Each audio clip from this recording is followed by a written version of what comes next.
Kaya ko magpakarga ng gas, oh. So, nasa ng gas station. Yan, malapit na tayo papunta ng gas station. Ang daming mga sasakyan dito.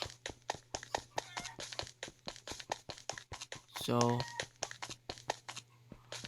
ayun nga, mapapakarga na tayo. Ayun, so, thank you. Salamat sa pagpakarga ng gas. So, pwede na tayo pumunta sa kahit anumang lugar. Yan, salamat ah. Pupunta naman din ako ng GMA Network. Ang ganda ng IKEA dito ah. Parang feeling Pasay na ito.